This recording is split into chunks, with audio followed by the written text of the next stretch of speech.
আসসালামু আলাইকুম গাইস, সবাই কেমন আছেন? আশা করি যে অবস্থান থেকে ভিডিও দেখছেন সবাই ভালো আছেন। নতুন কোনো ভিডিও নিয়ে আবারও হাজির হলাম আমি ইয়ারুল শেখ। সো আমার গ্রাম থেকে আমার ছোট ভাই আসছে, তাকে যেহেতু ঢাকা শহর নতুন আসছে, তাকে অনেক জায়গা দেখানোর জন্য একটু রেডি হয়ে গেলাম। সো আমি এখানে কোনো কিছু কি না দিয়ে সোজা করলাম মেট্রো রেলের এখানে।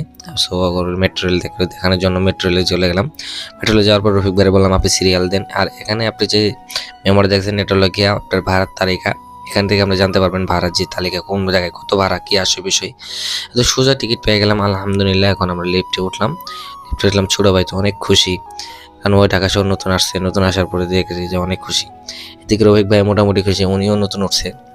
এদিক সোজা চলে গেলাম মেট্রো রেলের অপেক্ষার একটু ওয়েট করার পর কিছুক্ষণের মধ্যেই মেট্রো রেল চলে আসলো। আর আমরা কোনো ওইদিক সেদিক না তাকিয়ে সোজাসুজি একদম মেট্রো রেলে উঠে গেলাম।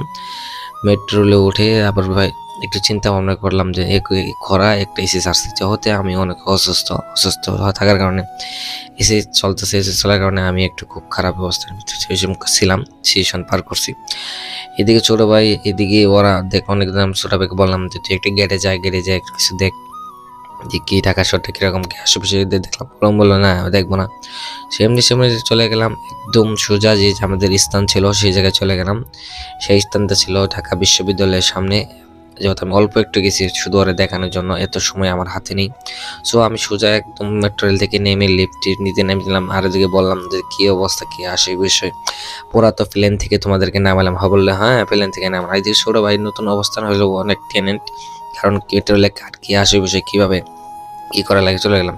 এদিকে কোনো কিছু না করে চলে গেলাম সোজা সরাউদ্দিনের ভিতরে। আর এখানে যাই দেখি যে বিশাল এক মঞ্চের আয়োজন চলতেছে, যখন আগামীকাল হলো গিয়া 16 ডিসেম্বর উপলক্ষে বিশাল এক আয়োজন চলতেছে প্রোগ্রামের জন্য। এদিকে কনসার্ট হাবিজাবি মিলিয়ে চেয়ার টেবিল দিয়ে ভরিয়ে রাখছে পুরো সরাউদ্দিন মিলে। এর থেকে কোনো কারাগারি করে একটু পর সোজা চলে গেছিলাম একদম। এবার উদ্দেশ্য হলো রমনা সাইড। রমনা সাইডে সোজা ঢুকে গেলাম রমনার পার্কের ভিতরে। এদিকে ছোট ভাই অনেক খুশি যে একসাথে অনেকগুলা পার্ক দেখতে পারতেছে।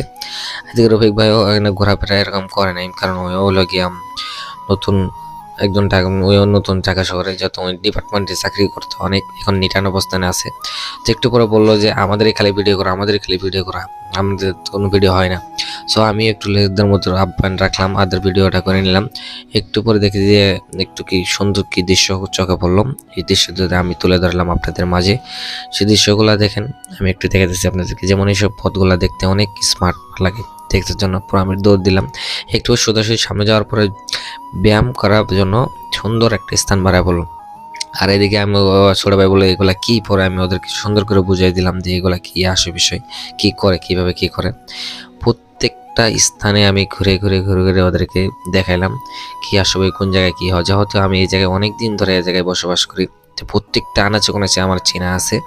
সো আমি ওদেরকে দেখালাম যে কোনটা দিকে কীভাবে ব্যায়াম করে কি আসে বসে। এদিকে রফিক ভাইয়ার চেষ্টা করলো, না উনি পারলো না। এদিকে আমি ছোট ভাই বললাম যে ভালো করে ভিডিও করলো, উনি চলে যালো। সো এইভাবে করতে করতে একদম ঘরে চলে ক্লান্তভাবে একদিক দিয়ে হাঁটলাম। এদিকে রফিক ভাই আমি দৌড় দিয়ে চলে আসলে সামনে, কারণ একটু ব্যায়াম করলাম, দৌড়ের ব্যায়াম প্রতিযোগিতা। পরে রফিক ভাই একটু দৌড়ে আসলো। এদিকে দেখলাম সুন্দর কিছু পথ, আর এদিকে দেখি যে কাঠবিড়ালি অনেকগুলা কাঠবাড়ি হাঁটা আছে। রমনা পার্কে আসলে একটা ভালো লাগে, কারণ লেগিয়া কাঠবিড়ালিগুলো বিশেষ করে বাজার। আর এই যে স্থানটা দেখছেন এটা কোন পাশে কি ধরনের জিনিস আছে সেই জিনিসগুলো এই ফটোকে দেখতে পারলেন। সো এই ভ্রমণ করতে গেলে একদম চলে গেলাম মেন পয়েন্টের ভিতরে, যেখানে হলো গিয়ে আপনার নদীর ভিতরে একটা সুন্দর দুইটা ব্রিজ দিয়ে রাখছে দুই পাশে। অদৃশ্য খুব সুন্দর দেখতে মতো অনেক স্মার্ট। সো ওই দিক দিয়ে দেখি যে অনেকগুলা ভাই ব্রাদার দেখি যে নৌকা চালাচ্ছে। আর এদিক দিয়ে আমি সোজা ব্রিজের থেকে হাইটে সোজা চলে আসলাম কোনো দিকে শিশু পার্কের এখানে। আসার পর ওর যেহেতু ওইটা কেন চাচ্ছে ও শিশু পার্ক দেখতে চা। সো আমি ওরা শিশু অনেক ঘোরাঘুরি করে শিশু পার্কের কিছু মন্তব্য তাদেরকে তুলে ধরলাম, ওর দেখলাম।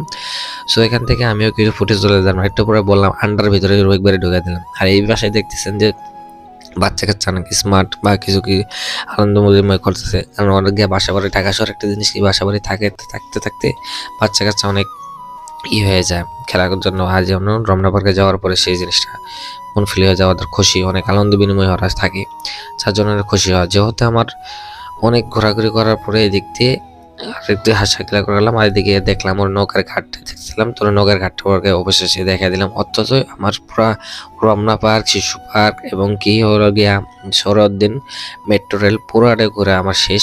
এরকম সোজাসুজির দোকানে চলে আসলাম। এদিকে দোকানে আসার পরে নাইম ভাই বললো, ভাই একটা কাজে যাম। কি কাজ, চলেন যাই। একটু পরে চলে গেলাম আমার বন্ধুর দোকানে। সহজ বন্ধুর দোকানে যাওয়ার পরে একটা মাউস দরকার, তার ল্যাপটপে অনেকদিন ধরে পড়ে রয়েছে, মাউস ছাড়া কাজ। সো মাউস পছন্দ করার কারণে যে রেডি হয়ে গেলাম। আর রেডি হওয়ার পরে দেখে মা আমাকে বললো যে ইয়ারুল ভাই দেখেন আপনি পছন্দ করেন কোনটা নেবেন, কি আসে বিষয়। আমি বললাম যে যেহেতু মাউসটা আপনি পছন্দ করে নিয়ে নিন। বললো না ইয়ারুল ভাই আপনি পছন্দ করে। আমি ডিসাইড করলাম এই মাউসটা আমার কাছে এটা খুব ভালো পছন্দ হয়েছে, এই দিকে আমি বেশ কথা। সো আজকের ভিডিও এই পর্যন্ত, দেখাবেন নেক্সট কোনো ভিডিওতে। তখন ভালো থাকুন, সুস্থ থাকুন, টেক কেয়ার, আল্লাহ হাফেজ, আসসালামু আলাইকুম।